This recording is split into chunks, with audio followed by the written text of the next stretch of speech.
Hola, ¿qué tal? Bienvenidos. Esto es Enfoque Cimarrón, un programa de análisis, reflexión, diálogo, algo de información sobre temas de actualidad. Saludo a los compañeros de la mesa. Roberto, ¿qué tal? ¿Cómo estás? ¿Qué tal? Muy bien, gracias. Hoy tenemos como invitada a la doctora Olga Alejandra Sierra. ¿Qué tal, Olga? Muy bien, muchas gracias por considerarme y encantada de trabajar con ustedes en esta actividad tan estimulante. Muchas gracias por aceptar la invitación. Olga es profesora de Teoría Económica y Estudios del Desarrollo, ¿está bien? Sí. Muy bien, y aquí a mi izquierda el doctor Germán Osorio. ¿Qué tal, Germán? ¿Qué tal? Buen día a todos. Muchas gracias por la invitación y es un gusto estar aquí. Muchas gracias por aceptarla. Germán es profesor de Economía Industrial. Correcto. Muy bien, el tema de hoy es la situación económica en México. ¿Dónde estamos? ¿Hacia dónde vamos? Veamos la cápsula de introducción que preparó el equipo de producción. Adelante. Los principales mercados estadounidenses registraron las peores pérdidas del presente año. ¿Se incuba una gran recesión económica para Estados Unidos a partir de 2020? Un informe indica que se rompen 5 años de caídas y el crecimiento estuvo apuntalado por las inversiones que se dirigieron a México y Brasil. La economía mexicana ha mostrado indicadores de desempeño que se pueden entender de dos maneras. Por una parte, los precios se han mantenido estables, los salarios se han incrementado, el peso se ha apreciado con respecto al dólar en el último año y se ha impulsado una política pública que tiene como objetivo transferir recursos a los más necesitados. En sentido contrario, los niveles de inversión han disminuido, el número de empleos generados es menor al año anterior y la economía en su conjunto no creció durante el primer semestre. Esto último ha alterado a las calificadoras internacionales sobre el desempeño futuro de la economía nacional. Según los datos publicados por el INEGI, la economía del mexicano evitó la recesión. El consenso entre economistas define recesión como 2 trimestres consecutivos con decrecimiento, pero en un proceso de estancamiento. Es decir, no crece. En una economía que no crece se dificulta la generación de empleos, la apertura de nuevos negocios y el bienestar en general. A nivel internacional, las disputas comerciales entre China y Estados Unidos, la negociación del tratado entre México, Estados Unidos y Canadá, TMEC, y el estancamiento de Europa son factores que afectan negativamente las expectativas de la economía global. Ante este contexto adverso, las decisiones que se tomen en materia de política económica a nivel nacional se vuelven muy relevantes. A pesar de lo anterior, los niveles de confianza de los consumidores mexicanos sobre el desempeño futuro de la economía son altos. ¿Qué explica esta divergencia? ¿Por qué las expectativas de ciudadanos y expertos difieren? ¿Estamos frente a una declaración global pasajera? ¿Cuál debe ser el papel del gobierno mexicano ante esta situación? Muy bien, abrimos la mesa. Hoy tenemos muchos temas de los que hablar. Si les parece bien, podemos comenzar con un diagnóstico. ¿Cómo está la situación de la economía de México hoy? Olga. Muy bien, pues pienso que debemos comenzar como Jack, por partes, ¿verdad? Entonces, quisiera plantearles 3 elementos que considero podrían ayudarnos a comenzar a analizar el entorno en el que nos encontramos. El primero, me parece que entre los analistas económicos nacionales y algunos internacionales hay un claro convencimiento de que estamos en un proceso de desaceleración económica global. Eso es un hecho. La pregunta no está en si habrá o no recesión, sino más bien cuándo ocurrirá. Creo que eso es algo de conocimiento común en el entorno económico.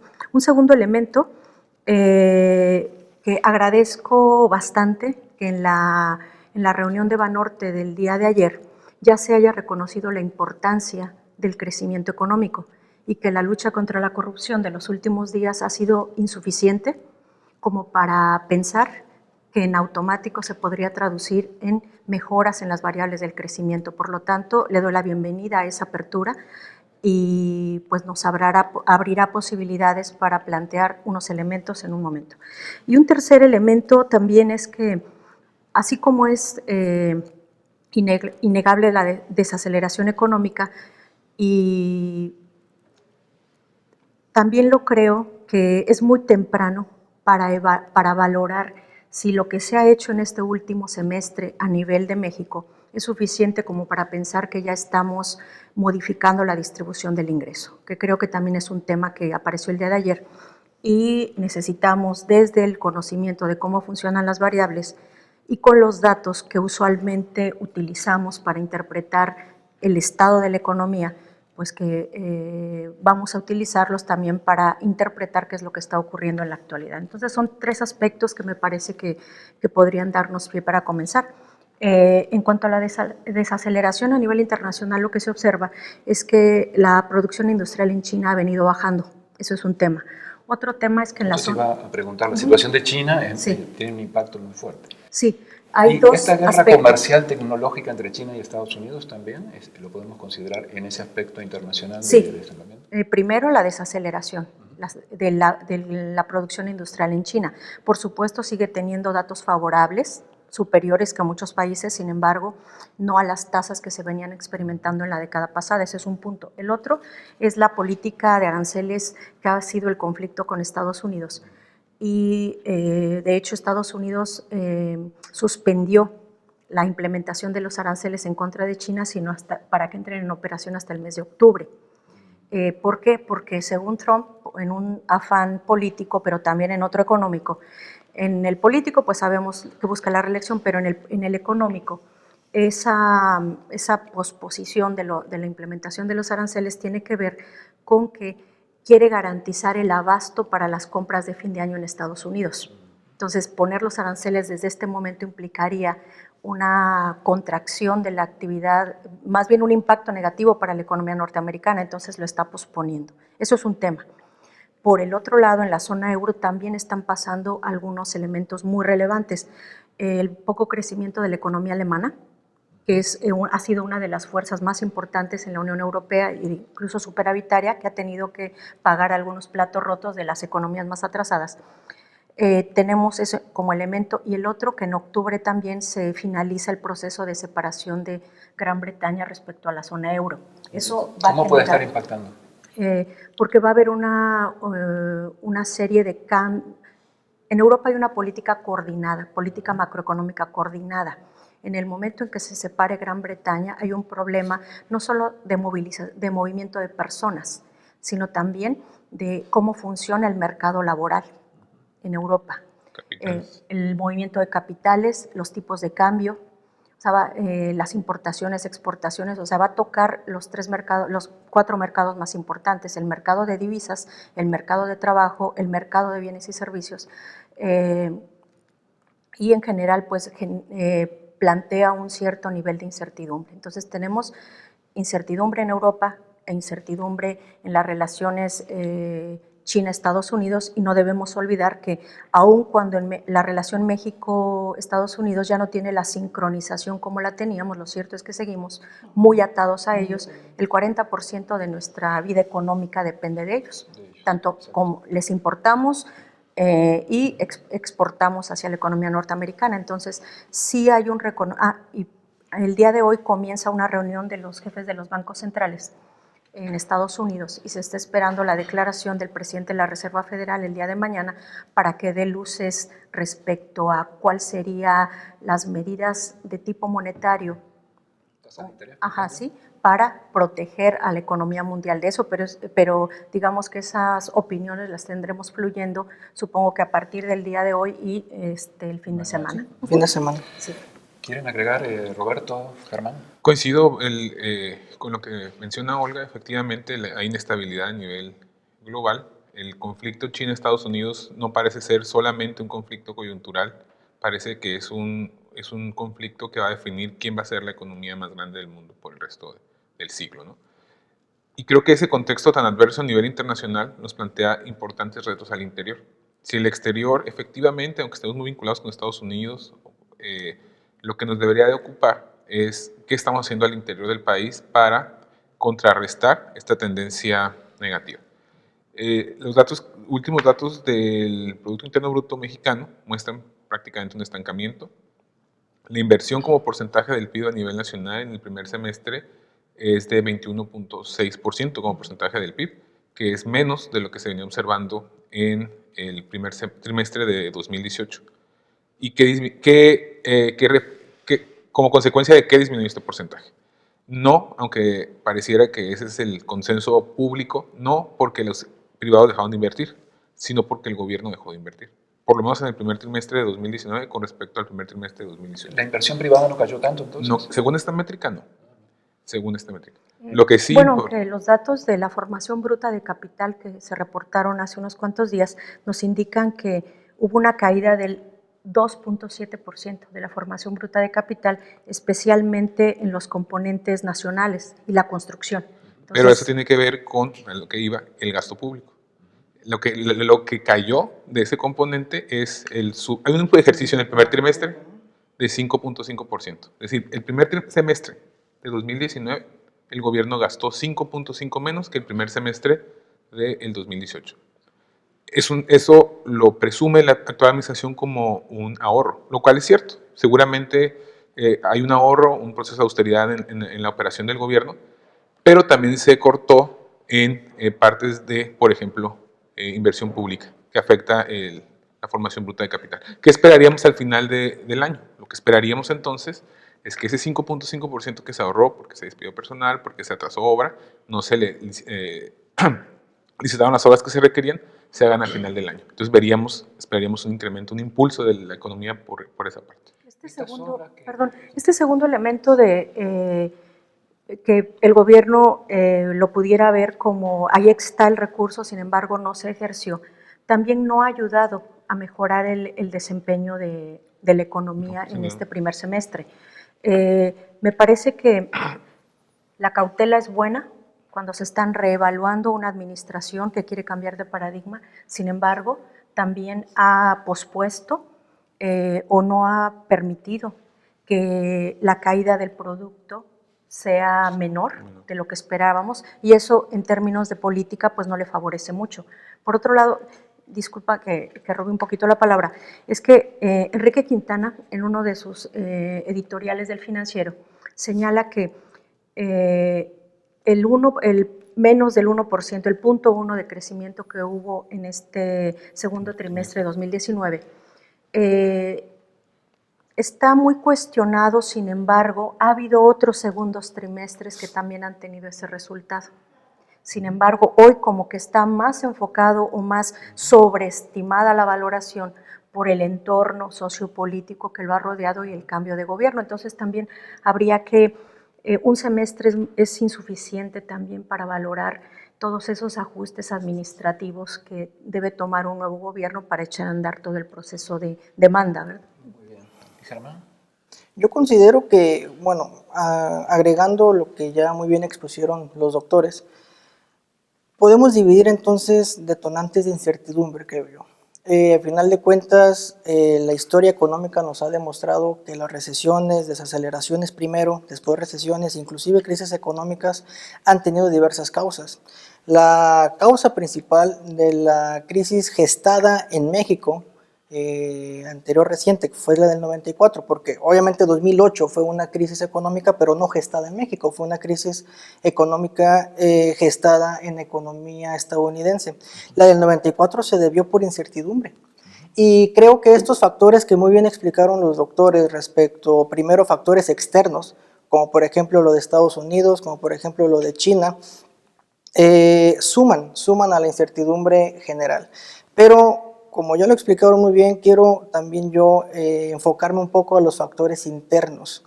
¿Qué vemos en los factores internos? Pues primero, obviamente la economía está bastante ligada a indicadores sociales, y en los indicadores sociales indiscutiblemente está un factor detonante que es la inseguridad todavía. Que el mismo gobierno lo ha dicho que es una tarea pendiente y que obviamente pega sobremanera a factores económicos o al sistema económico como tal.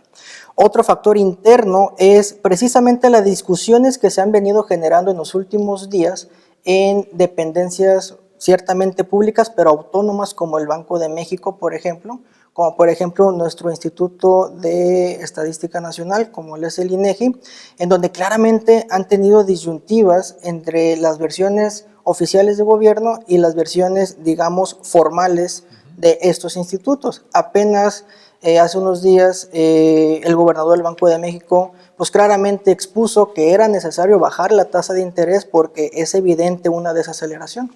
Y eso en principio está bien, que sea claro y que se dé la información de manera transparente, y creo que eso ha sido una ventaja de tener organismos autónomos. ¿Pero hubo una baja de 25 puntos en la tasa de interés? Punto 25, Punto exactamente. 25, punto 25. Sí, punto 25, y esto claramente es el inicio de políticas expansivas. Una política expansiva pues es empezar a manipular la tasa de interés hacia la baja, tratando de impulsar la inversión. Lamentablemente, desde mi punto de vista, la inversión, creo, ya no depende en gran medida de la tasa de interés, depende de los factores de incertidumbre que hemos estado aquí platicando. Y mientras estos factores de incertidumbre vayan a la alza, por más que baje la tasa de interés, en este caso punto 25, no creo, bueno, es una opinión obviamente personal, no creo que eso impacte de manera positiva, o por lo menos como se espera, para incrementar la inversión y tratar de mitigar la desaceleración que se ha venido observando. Muy bien, creo que ustedes han hecho un excelente cuadro de situación.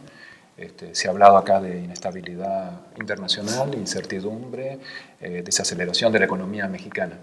Para cerrar este bloque les quiero preguntar ¿cómo eso impacta en Baja California, en la economía de Baja California? ¿Cómo vive Baja California esta situación que ustedes muy bien han descrito a nivel nacional? Roberto. Bien, cuando hablamos de la economía de Baja California, generalmente la presumimos como una economía global, como una economía vinculada a las mejores prácticas internacionales, dinámica, globalizada.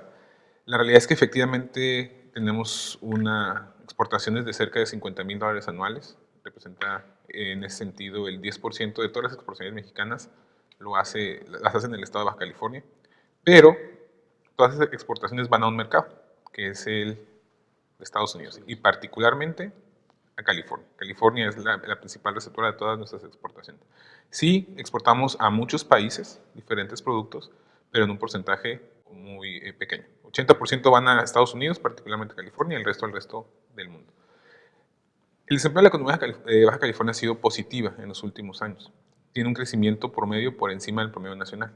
El último trimestre, que se tiene información, la economía creció 2.6%, que está por encima del 0% que creció la economía nacional. Genera empleos también a un ritmo históricamente alto en los últimos años. Ha llegado inversión extranjera y nacional también a un ritmo acelerado. Pero como bien mencionaba Germán, eso no se vincula directamente con el nivel de las variables sociales, particularmente lo que tiene que ver con pobreza y lo que tiene que ver con salarios reales. La pobreza en Baja California, por primera vez en las últimas 3 mediciones, hubo un incremento en la pobreza extrema y un incremento en la pobreza moderada, de 2016 a 2018. Eso no se había observado en Baja California después de la crisis de 2008. Entonces es un tema preocupante. Si a eso le adicionamos los niveles de violencia con la que estamos viviendo, casi normalizando, creo que también no pinta bien la situación para el Estado. Lo que, digamos, de las políticas federales, ¿qué es lo que quería impulsar? ¿Qué estrategia se siguió para impulsar la economía del Estado? Pues fue el decreto de reducción del IVA e ISR. La realidad es que esa medida fue insuficiente, sobre todo porque según la versión de las empresas, es muy costoso en temas de información, ¿no? De costo de transacción, le llamamos los economistas, poder solicitar esos beneficios. Entonces, y sin duda, uno de los principales, digamos, factores de incertidumbre para la economía es la incertidumbre del TEMEC, el Telecan 2.0. No se logra firmar y pareciera que no se va a firmar hasta que o Trump pierda las elecciones o se reelija. Por aspectos políticos. Por aspectos políticos. Estamos en esa incertidumbre. Entonces, inversiones de gran largo plazo sí requieren saber la certidumbre en ese mismo periodo de tiempo. Si va a haber TEMEC, que se sepa. Si no va a haber TEMEC, que se sepa. Entonces ya empiezan a tomar decisiones los inversionistas. No sabemos qué va a pasar con el TEMEC, pues hay incertidumbre. En este momento se está a la aprobación en los congresos de los congresos. Sí. Pero parece que el Congreso de Estados Unidos no va a ceder eso hasta después de las elecciones. El Congreso mexicano haría lo que el presidente diga. El Congreso de Estados Unidos, sí. En primer lugar. Sí, yo quiero complementar un poco los datos que ha mencionado Roberto, porque cuando contrastas los indicadores a nivel nacional el producto tiene crecimiento, no creció, de eso Estancado. podemos hablar. De hecho, los analistas dicen 1.1 de crecimiento y un decremento de 0.1 es lo mismo, o sea, estamos igual. Está dentro del... Sí, estamos en Margen estancamiento. de error. Sin embargo, los indicadores de Baja California en términos macro son buenos en ese sentido. Por otro lado, el tema de la inflación a nivel nacional está en niveles muy aceptables. La última quincena del índice de precios al consumidor fue cercana a lo que teníamos en la inflación en 2016. Entonces, hacía mucho que en una quincena no se tenían indicadores tan bajos. Eso creo que también es bueno para que el contexto nacional, para que no haya más alarma, ¿no?, en los mercados. Por otro lado, el desempleo en Baja California. Así como se reportan datos de crecimiento económico superiores al nacional, en el caso de Baja California tenemos una tasa de desempleo de 1 punto menos que a nivel nacional. A nivel nacional son 3.5%. En el caso de Baja California es 2.5%. Sí, De hecho, baja. es bastante bajo, se puede considerar desempleo transitorio inclusive, Sí, ¿no? friccional. Sí. Estadísticamente hablando. Y por otro lado, también si vemos la dinámica de los sectores reales, Baja California es uno de los receptores más importantes de la industria maquiladora de exportación, de la IMEX. Tenemos alrededor del 18% de todas las plantas adscritas a ese programa instaladas en Baja California, y eso hace que el empleo en Baja California también tenga cierta dinámica positiva. En relación a la industria manufacturera a nivel nacional, en el caso de Baja California, se presentan datos positivos tanto en personal ocupado, en horas trabajadas y en remuneraciones. Entonces, el sector industrial en Baja California de alguna manera se mantiene dinámico a pesar de la expectativa de la firma del TEMEC, ¿sí? Eso nos da una buena idea. Y coincido también con los compañeros en que pues, los indicadores sociales están o siguen a la espera de que el impacto favorable de un crecimiento pueda traducirse en mejora tanto del indicador de pobreza como en un tema de mejor distribución del ingreso, ¿no?, que estamos hablando de dos temas distintos. Y quisiera recuperar nada más uno de los primeros planteamientos. El tema político y el tema de la propaganda que se hace todos los días respecto a las acciones del gobierno han contaminado o han hecho más impaciente las soluciones a los problemas.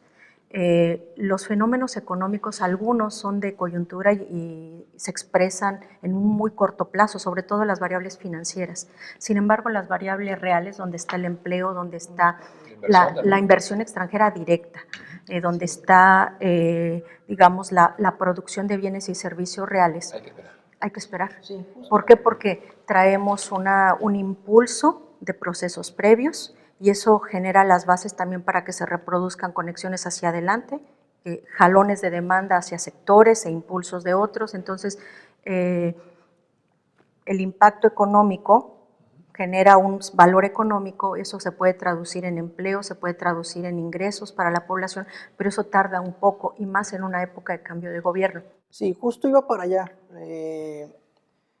Quizá va muy bien los indicadores, o por lo menos se mantienen estables los indicadores en la economía baja californiana, porque son indicadores del sector real.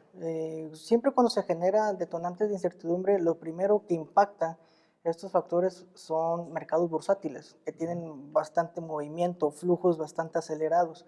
El sector real, como se menciona, ver cuestiones de empleo, ver cuestiones de productos, de exportación inclusive, son impactos que se van generando a mediano y a largo plazo. Entonces, sí, hay un tema negativo que El creo tipo de que cambio, no hemos que es algo valorado. tan volátil. Ese es muy volátil. Y No, también ya ha está estado estable, ha estado muy estable, pero exactamente. tiene que ver con la pérdida de poder que el dólar ha tenido en los mercados internacionales. Por eso, por carambola nos ha mantenido con cierta estabilidad. Eso es un tema. Pero Yo siento que la incertidumbre que vemos ahorita en aspectos políticos, sobre todo locales, que también, vamos, ya pasó las elecciones, pero todavía no queda claro, ¿no?, si son 2 años, si son 5 años del gobernador electo. No lo vamos a ver ahorita en los indicadores reales, se va a ver a mediano plazo. Yo quiero poner un tema negativo, que no hemos mencionado, que es el tema de los flujos migratorios hacia la frontera. Eso me parece que genera también una presión sobre la mancha urbana, Pero no es algo nuevo.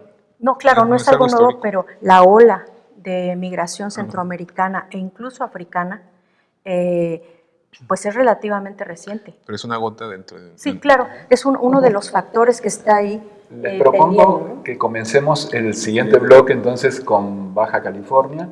Ahora vamos a ver la opinión de ustedes, el público, sobre la situación económica, con la cápsula que ha preparado el equipo de producción. Adelante. En lo particular no he mirado o tenido alguna mejoría, ¿no? O sea, sí pienso que está mejorando. Pues no, en realidad creo que al contrario va en disminución, no ha habido mejorías.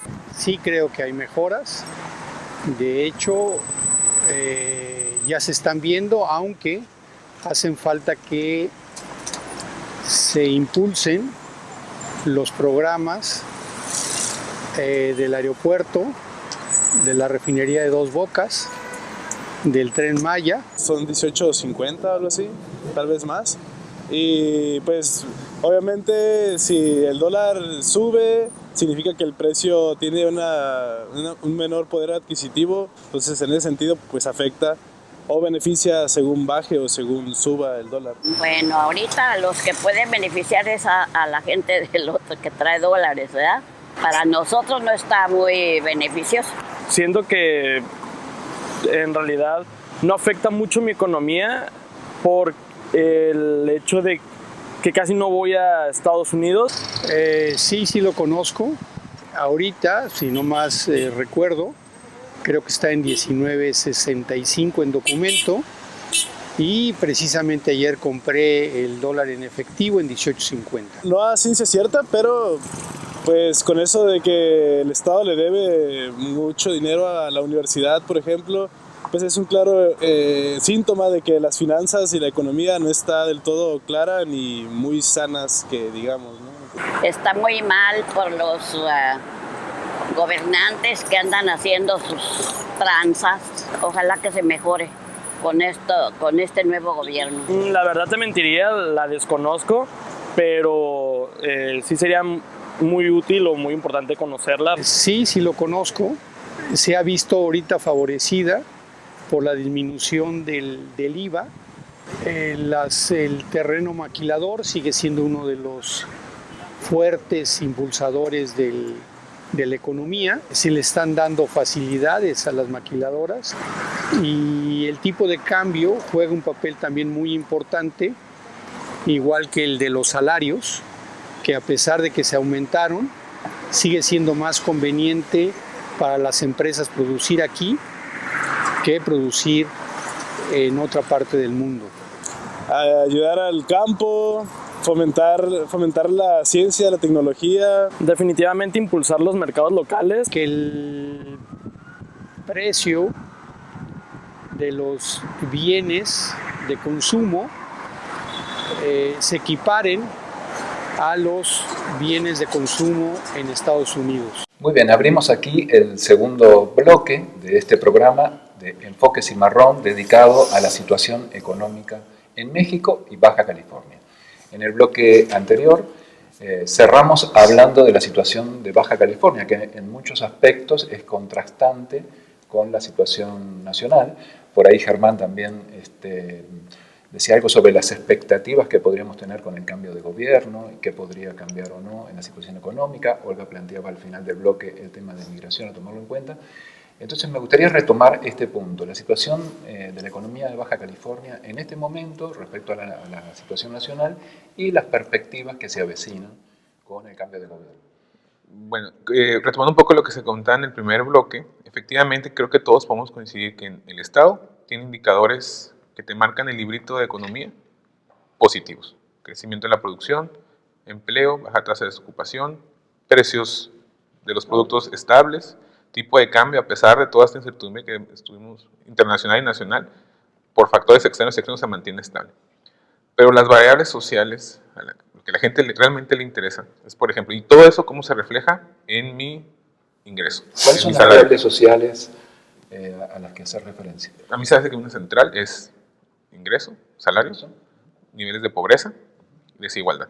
El acceso a la educación, el acceso a la salud, la pobreza se mide de manera pública. La pobreza se mide de manera multidimensional en México y en los estados. ¿Cómo ha evolucionado el salario? El salario, según la ENOE, en 2005, una hora promedio de trabajador, promedio, con todo lo que eso significa, ¿no? Con toda la información que eso oculta, estaba alrededor de 56 pesos reales por hora en 2005. En Baja California. En 2019, la hora promedio está en 47 pesos. A pesar de que la población de Baja California está más educada. En 2005 tenía 9.1 años de educación promedio. En 2019 tiene 10 años y medio de educación. Entonces, la gente en Baja California, la gente que está en trabajar, tiene más preparación y, sin embargo, en términos reales, su salario es menor. Eso lo confirma en el corto plazo la ENIC.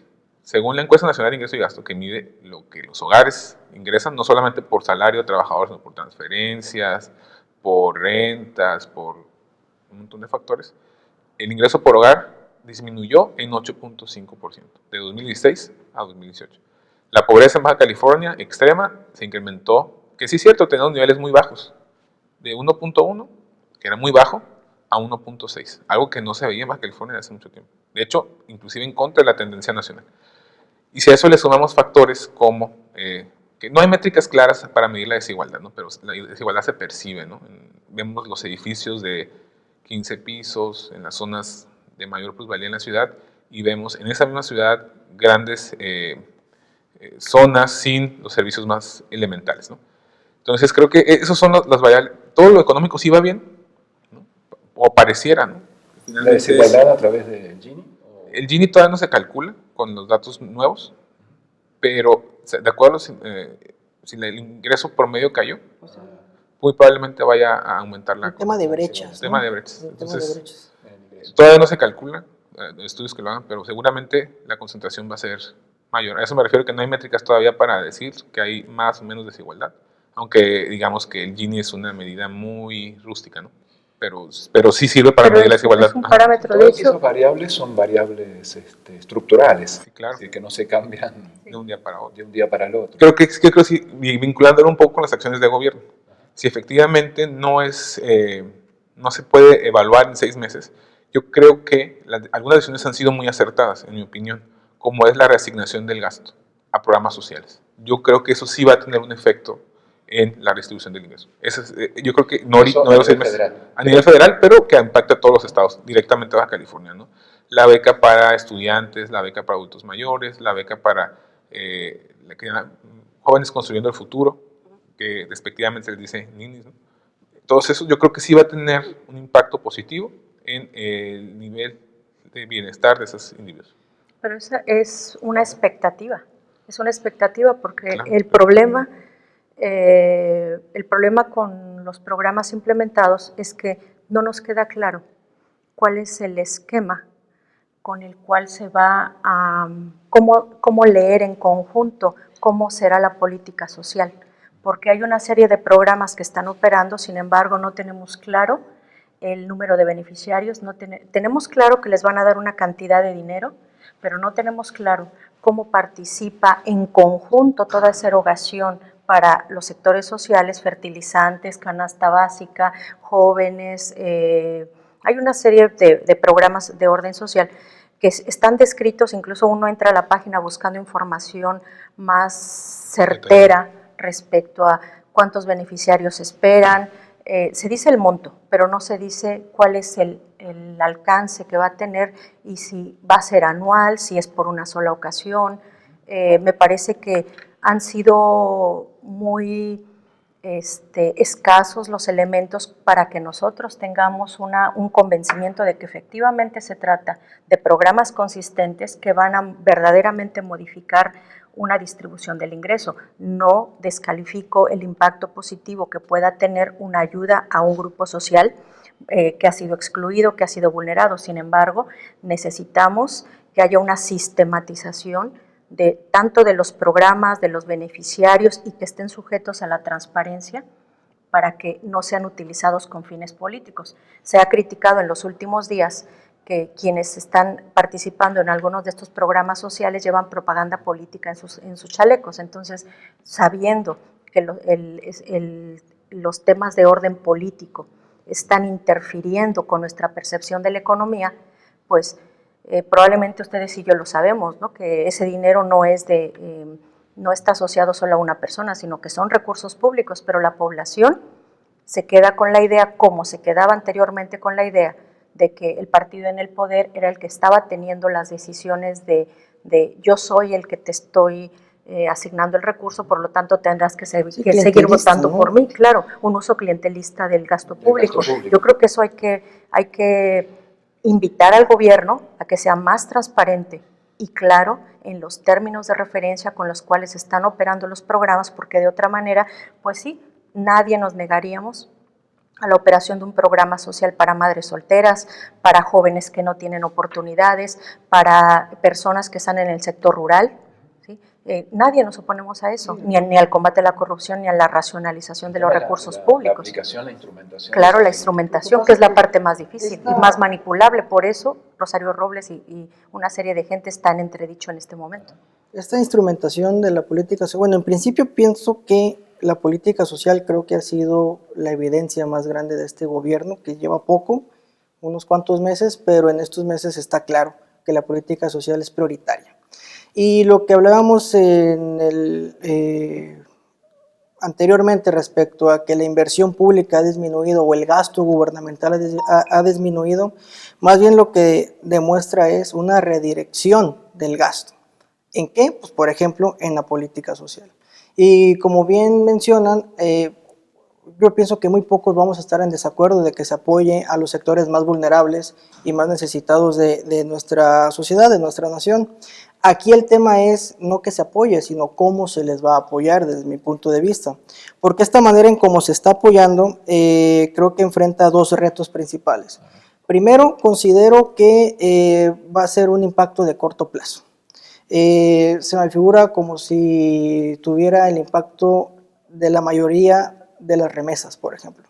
Las remesas que llegan de economías extranjeras, obviamente Estados Unidos como principal motor, que llegan a Michoacán, a Guerrero, Oaxaca, no ha servido para que se genere crecimiento o desarrollo. Ha sido un impacto cortoplacista que obviamente satisface necesidades prioritarias, pero a corto plazo. Y creo que esta política social... La distribución de la desigualdad no se va a ver afectada. No tiene un impacto exactamente mediano o largo, ¿no? Y vamos, no cambia estructura, no cambia sistema, sino que es un impacto corto. Y el segundo reto es cómo hacer esta política social sostenible. Porque pues, los recursos son finitos, y por más que sean recursos de gobierno, que tiene bastantes, siguen siendo finitos, y también el gobierno tiene que atender muchos otros temas y muchos otros factores. Y creo que son los retos principales de la política social.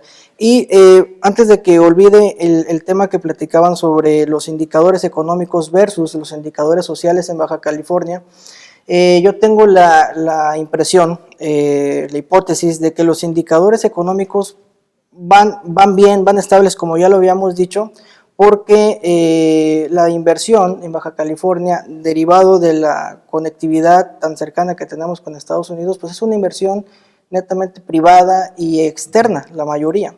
Entonces, ellos están en un mercado internacional que lo que buscan es la competitividad empresarial.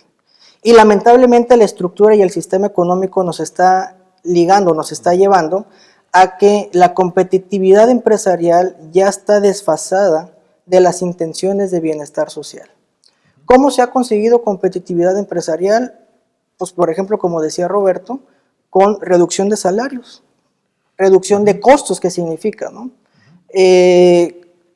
Automatización de los procesos, donde se genera menor demanda de trabajo. Eso está muy bien para la competitividad empresarial. Lamentablemente, el gobierno y también la responsabilidad social de las empresas han quedado cortos para equilibrar, por un lado, la competitividad empresarial, pero también no dejar fuera el bienestar social, ¿no? Lo que pasa es que no todas las empresas o corporativos de empresas están alineando su gestión empresarial al paradigma de la responsabilidad social. Y no sé si lo deban estar, ¿eh? Claro, sí, porque pues obviamente hay ¿tienen una otros serie, intereses? sí, otros... Entonces, toman mucha mayor relevancia los programas sociales, claro, que quieran compensar esa... La regularización gubernamental debe de tomar de la también, mayor relevancia. La participación del Estado en, Sí. en la vida económica, que creo que es una de las cambios de paradigmas que intenta implementar este gobierno, Sí, ¿no? De sí, manera sí. a veces simpelona, muy poco clara. Por eso las calificadoras también están... Que quizá por eso que tú acabas de decir, cuando tú te refieres a cómo se está diseñando la política, parece que se improvisa. Pareciera que se improvisa. Parece, por eso pongo eso. Pero no estamos, creo que el objetivo es, bueno, no, loable, es que claro, necesario inclusive, No, para ser indispensable. buenos, o sea, el buenismo no resuelve problemas, porque la política pública no se puede hacer con buenas intenciones, se tiene que hacer con un diseño, con identificación de problemas, con un diseño, claro, sí, y más en un entorno en el que hay un encono político y en que se pretende modificar en el largo plazo el sistema de las relaciones sociales. Eso está de por medio. Entonces, yo estoy convencida de la necesidad de mejorar las condiciones de vida de la población, de mejorar la calidad de los ingresos, de mejorar las capacidades de las personas para poder participar mejor en una economía de mercado como en la que vivimos. Sin embargo, cuando el gobierno toma esos elementos para incluirlos en su política pública, no lo puede hacer a palos de ciego, lo tiene que hacer con un proceso, porque tenemos una estructura gubernamental que tiene funcionarios públicos profesionales que han estado ahí, y tienes que aprovechar ese capital humano para que identifique problemas, para que diseñe mejor los programas, para que nos haga partícipes a la sociedad, y entonces bajo ese convencimiento dices, ok, muy bien, lo están haciendo bien, está haciendo una buena valoración, es un buen gobierno, queremos que siga, pero si esa manera tan improvisada, tan a traspié, porque están en una coyuntura política donde quieren legitimar su estancia en el poder. Como cualquier político. Como cualquiera, pero no es lo mismo que hayas estado 70 años en el gobierno, a que pretendas en 6 meses cambiar todo el paradigma y entonces estás abriendo una gran cantidad de fuegos en diferentes temas. Todos están prendidos, ¿sí? Y pues parece que sobre esa temática se quiere opinar sobre todo y no nos queda claro a la ciudadanía cuál es el verdadero estilo. Lo social nos queda claro, pero en el ámbito de la acción social hay demasiadas posibilidades, ¿sí? Hay demasiados acentos, tanto que en el partido, en el gobierno, o del movimiento en el gobierno, hay tantas diferencias y grupos que no se ponen de acuerdo entre ellos mismos. Ese es un problema. Muy bien, creo que ha sido un segundo bloque excelente por el análisis. Vamos a un corte y regresamos a las conclusiones del programa.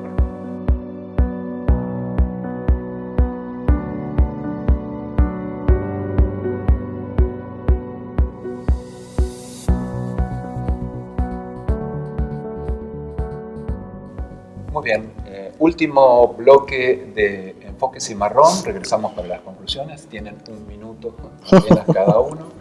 ¿Son optimistas? ¿Se vienen tiempos buenos, tiempos difíciles? ¿O qué recomendación quieren hacer? Tienen la palabra, 1 minuto cada uno. Roberto. Yo creo que no solo la sociedad es optimista. Según el índice de confianza del consumidor, tenemos niveles de confianza muy altos. La gente le preguntan y creen que la situación económica del país va a estar mejor el siguiente año. Creo que eso es positivo. Yo creo que, nada más como comentario, ¿no? Los 3 comentaristas de la mesa somos economistas y el tema era indicadores económicos y terminamos hablando de política pública. Nada más de esa magnitud y de temas sociales. De esa magnitud ha sido el cambio de discurso en esta nueva administración. Podemos coincidir o no, pero queda claro que ahora el tema económico no puede estar distanciado. Los indicadores económicos no pueden estar distanciados del impacto directo en el bienestar del individuo. Muy bien, muchas gracias, Roberto. Olga. Yo, como señalé al principio, estoy gratamente, estoy agradecida porque se haya puesto el tema del crecimiento en las palabras federales, a nivel federal, que se haya mencionado la palabra crecimiento económico, porque nos lleva también a pensar en cuál es la mejor manera para generar las capacidades productivas con mejores políticas, y pienso que un semestre es muy poco para valorar el proyecto que pueda traer un gobierno. Por eso yo estaré pues a la espera de que les vaya bien, y que vaya bien tanto en lo económico como en lo social, porque eso significa que pues todos estaremos mucho mejor. Muchas gracias, Olga. Germán. No, al igual, creo que debemos ser optimistas. Independientemente del color del gobierno, lo que es una realidad es de que es un gobierno con bastante legitimidad. Ganó prácticamente todo, sigue ganando en estas elecciones de este año prácticamente también todo. Simplemente como profesionistas del área económica y la sociedad misma, quizá en menor medida, debemos de prestar atención a los puntos claves, ¿no? Prestar atención, por ejemplo, a los temas de desaceleración, prestar atención a los factores externos, prestar atención, a pesar de que acabo de decir que tiene bastante legitimidad, pero hay que prestar atención a los contrapesos de este mismo gobierno, porque como en cualquier democracia, los contrapesos juegan un factor fundamental para la estabilidad social y por tanto para la estabilidad económica, ¿no? Y totalmente de acuerdo con Roberto, qué bueno que a pesar de ser un tema netamente económico, hemos estado discutiendo factores sociales, porque la economía es una ciencia social y en los últimos años como que se había estado separando y me alegra muchísimo que la economía retome el factor más importante y los elementos más importantes, que es los indicadores sociales. Nada más un último comentario, una anotación. Dicen que algunos argumentan que dada la debilidad de la oposición, la única oposición de este gobierno es justamente los mercados. Entonces, eso va a marcar la pauta, el contrapeso. El único contrapeso son los mercados. Entonces, eso puede ser. Muchas gracias, compañeros y compañeras de mesa. Muchas gracias, Concepción y equipo de producción. Muchas gracias a ustedes por acompañarnos y nos vemos la próxima semana. Gracias.